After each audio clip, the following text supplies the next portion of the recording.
Okay, so we look at Kingdom Come Deliverance at 21:9. Now, playing Kingdom Come is redolent of a truly medieval world, built of rolling hills and forests, with towns, characters and story woven beautifully into the picture that is presented to you when you pick up the beta. I am hooked on the potential this game has for its full release.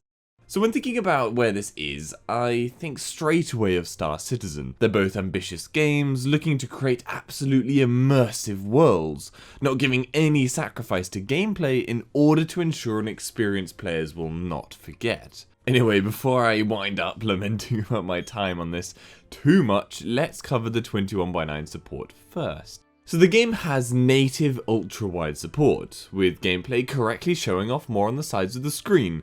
However, I would highly recommend increasing your FOV setting, as it just is simply too low as a standard.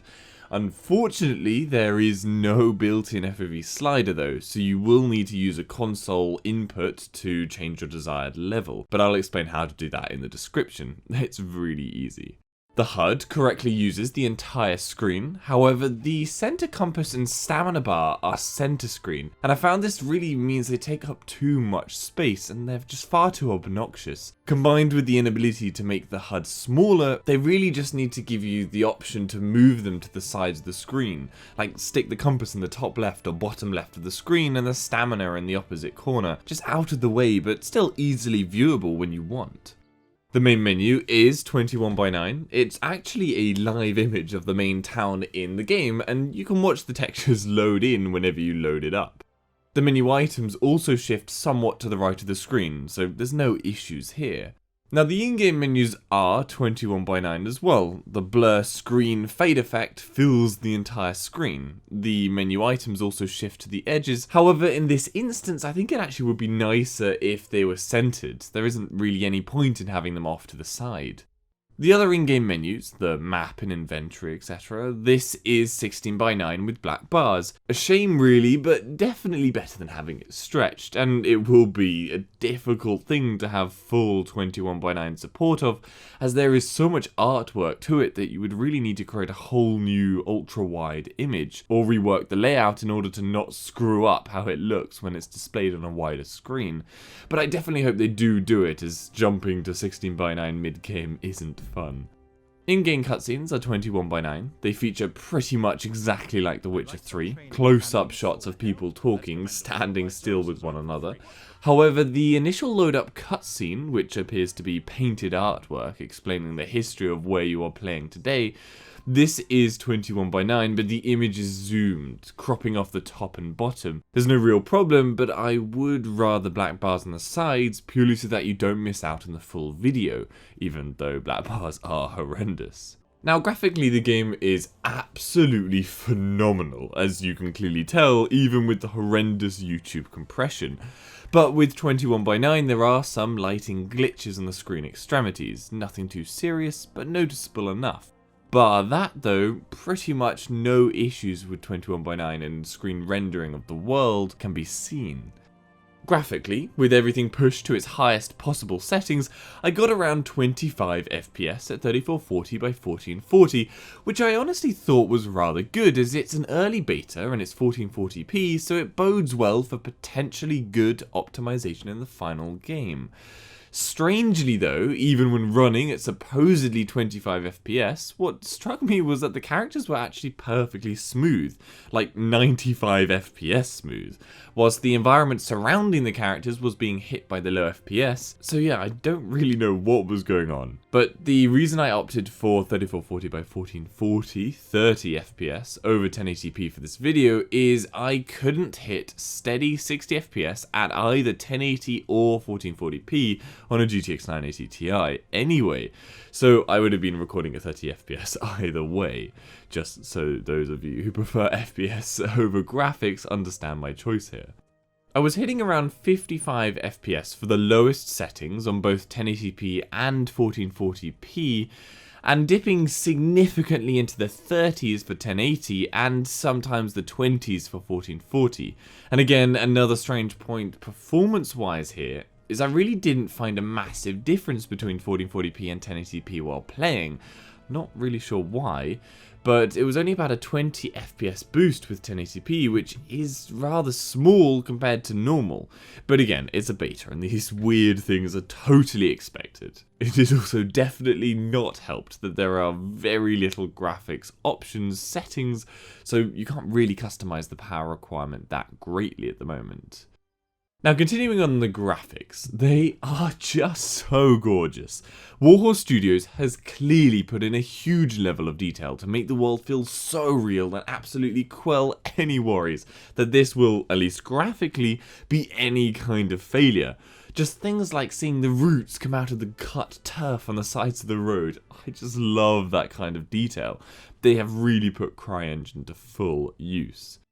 In my time playing, I have been convinced that if this is a safe projection of what the final product will eventually build upon, then I will play the hell out of it. Now, unfortunately, literally 3 days ago, the game was delayed until 2017, but being crowdsourced and with the detail found within it, it's no real surprise. Especially as every game ever made now is delayed miles past its originally clearly ridiculous set release date. So I'm not worried. As long as it's not rushed, cancelled, etc., I have high hopes.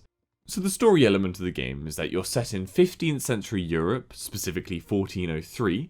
The world is in turmoil after the death of the king who was loved, and his successor, his son, failed to step up and be a great leader, leading to infighting and causing the world to descend into war. Now, like any game, its description can be awesome, but frequently the reality is far from those esteemed promises. However, here you absolutely believe that the world is real. Coming from England myself, the setting is so true to the region and you absolutely can get lost in it. However, there are some notes to point out here, mainly the lack of people. Simply put, it's too empty. I'd love a massive increase in the number of NPCs walking around, working, generally filling out the world. And as an extension to this, wildlife is an absolute must for the final game.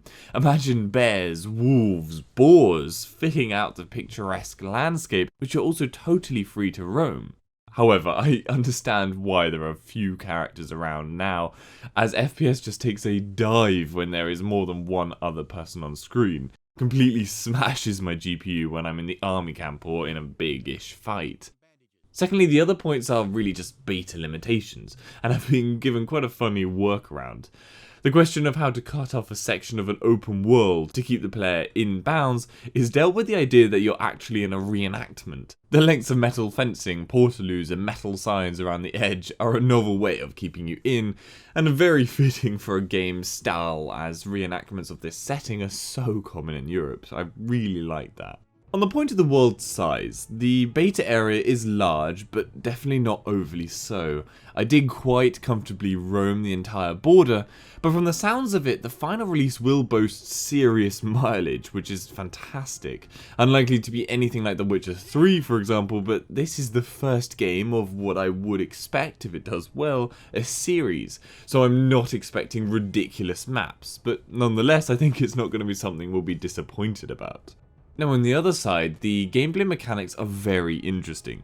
For one, the fighting is so good, really well designed and great fun to use. It's a far cry from any other sword fighting title I've played, except for maybe War of the Roses, Vikings, though certainly better. You have combos of moves, you need to read the enemy, work with what they attack you with, you can feint in one direction, hit in another, and so on. It's really good fun, and it has impressive depth.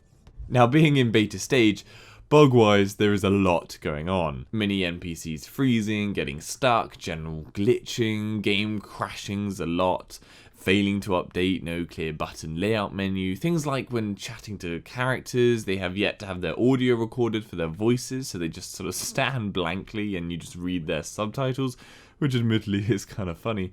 But on this point, generally voice acting is actually very good. However, whilst I like every other person's voice, Henry, the main character, has useless voice acting.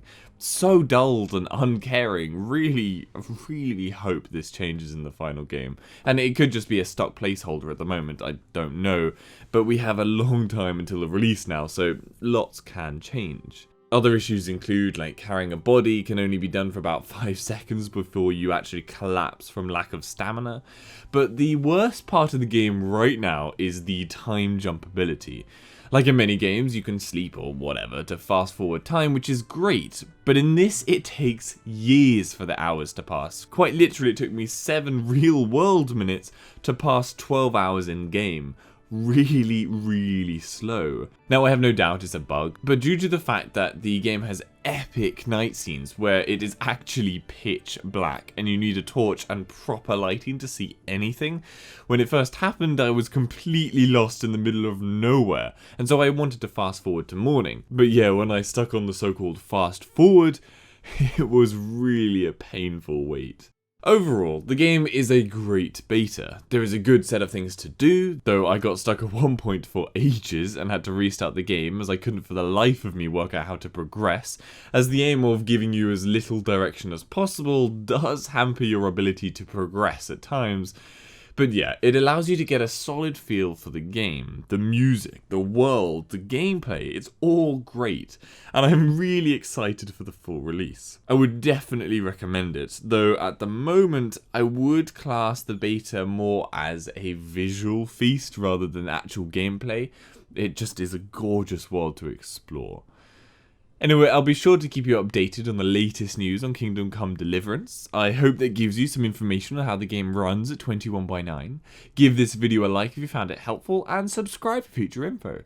For any of the games at 21:9, head over to my channel. Hopefully I've covered it. If I haven't, then leave a comment down below and I'll try and cover it. And if you'd like to donate to the channel, the links to my Patreon page are in the description. See you later. Tell me something about Tom.